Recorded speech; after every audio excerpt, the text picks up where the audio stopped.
بسم اللہ الرحمن الرحیم۔ السلام علیکم۔ میری آج کی کہانی کا عنوان ہے شناخت۔ یہ کہانی ان تمام لوگوں کے لیے ہے جنہیں اکثر ایسا لگتا ہے کہ ان کے دنیا میں آنے کا کیا مقصد ہے۔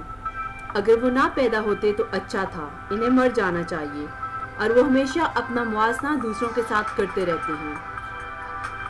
امید ہے کہ یہ کہانی پڑھنے کے بعد ایسے تمام لوگ اپنی زندگی خدا کی نعمت شمار کریں گے اور اپنی پیدائش کا مقصد جاننے کی صحیح کریں گے اور ایک اچھی اور مثبت سوچ کے ساتھ اپنی آئندہ کی زندگی بسر کریں گے انشاءاللہ۔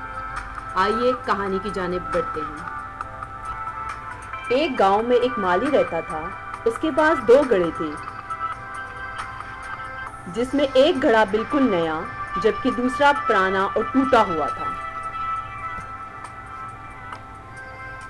مالی روزانہ نہر سے پانی بھر کر لاتا اور اپنی کھیت سے گزرتا ہوا گھر آتا۔ ایک دن نئے گھڑے نے پرانے گھڑے سے کہا، تم ٹوٹ پھوٹ چکے ہو، اب تم کسی کام کے نہیں، ناکارہ ہو۔ مالک کے گھر پہنچنے تک خالی ہو جاتے ہو، جبکہ میں مالک کا اچھا ساتھی ہوں، مالک کو دن بھر پانی پلاتا ہوں۔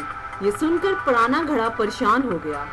اگلی صبح جب مالی پرانا گھڑا اٹھانے لگا تو گھڑے نے مالی سے مخاطب ہو کر کہا، مالک، نیا گھڑا کہتا ہے کہ اب میں ناکارہ ہو گیا ہوں، میں اپنا مقصد پورا نہیں کر سکتا، اس لیے میں بے حد پریشان ہوں۔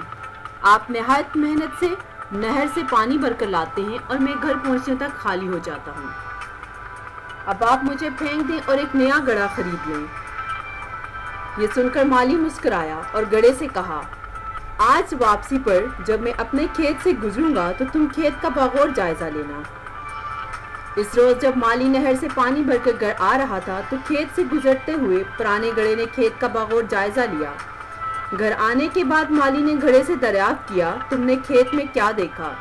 گھڑے نے کہا، میں نے دیکھا کہ کھیت میں سبزیاں اگی ہوئی تھی اور ہریالی تھی، اور دوسری جانب میں نے یہ بھی دیکھا کہ کھیت میں جس جانب سبزیاں اگی ہوئی تھی تو دوسری جانب زمین بنجر تھی۔ تو مالی نے مسکرا کر کہا، اب تم جان گئے ہوگے، جس جانب تم تھے اس جانب ہریالی تھی، اور تم میرے لیے بیکار اور ناکارہ نہیں بلکہ بے حد اہمیت کے حامل ہو۔ تمہاری بدولت میں دن میں 3 وقت کا کھانا کھاتا ہوں، جبکہ نئے گھڑے کی بدولت پانی پیتا ہوں، لہٰذا تم دونوں کا اپنا اپنا مقام اور اہمیت ہے، کوئی بھی ناکارہ نہیں۔ بالکل اسی طرح ہر انسان کا کوئی نہ کوئی مقصد حیات ضرور ہے۔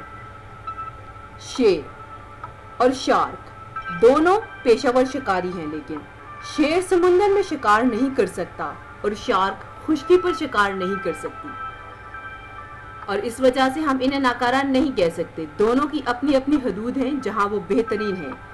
اگر گلاب کی خوشبو ٹماٹر سے اچھی ہے تو اس کا یہ مطلب نہیں کہ اسے کھانے میں استعمال کیا جا سکے۔ ایک کا موازنہ دوسرے کے ساتھ نہ کریں، آپ کی اپنی ایک شناخت ہے، اسے تلاش کریں اور اس کے مطابق خود کو تیار کریں۔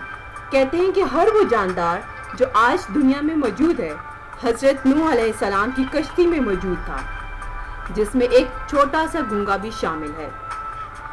اگر خدا ایک گونگے کا نوح علیہ السلام کی کشتی تک پہنچنے کا انتظار کر سکتا ہے تو وہ خدا آپ اور مجھ پر بھی اپنے فضل کا دروازہ اس وقت تک بند نہیں کرے گا جب تک آپ زندگی میں اپنے متوقع مقام تک نہ پہنچ جائیں۔ کبھی خود کو حقارت کی نظر سے نہ دیکھیں، بلکہ ہمیشہ خود سے اچھی امیدیں وابستہ رکھیں۔ یاد رکھیں، ٹوٹا ہوا رنگین قلم بھی رنگ بھرنے کے قابل ہوتا ہے۔ اپنے اختتام تک پہنچنے سے پہلے خود کو بہتر کاموں میں استعمال کریں اور دوسروں سے اپنا موازنہ کر کے اپنا بہترین وقت ضائع نہ کریں۔ مویشی گھاس کھانے سے موٹے تازے تو ہو جاتے ہیں، لیکن جب یہی گھاس اگر کسی درندے کو کھلایا جائے تو وہ اس کی وجہ سے مر سکتا ہے۔ کبھی بھی اپنا موازنہ دوسروں کے ساتھ نہ کریں۔ جو طریقہ کسی اور کی کامیابی کی وجہ بنا ہے، ضروری نہیں کہ آپ کے لیے بھی وہی سازگار ہو۔ خدا کی عطا کردہ تحفوں، نعمتوں اور صلاحیتوں پر نظر رکھیں اور اپنی زندگی کے اختتام تک اسے کار خیر کے لیے صرف کریں۔ آپ کی سماعتوں کا شکریہ۔ اگر آپ کو ہماری کہانی پسند آئی ہے تو برائے مہربانی اسے لائک، شیئر اور ہمارا چینل سبسکرائب کرنا مت بھولیے گا۔ شکریہ۔ اللہ حافظ۔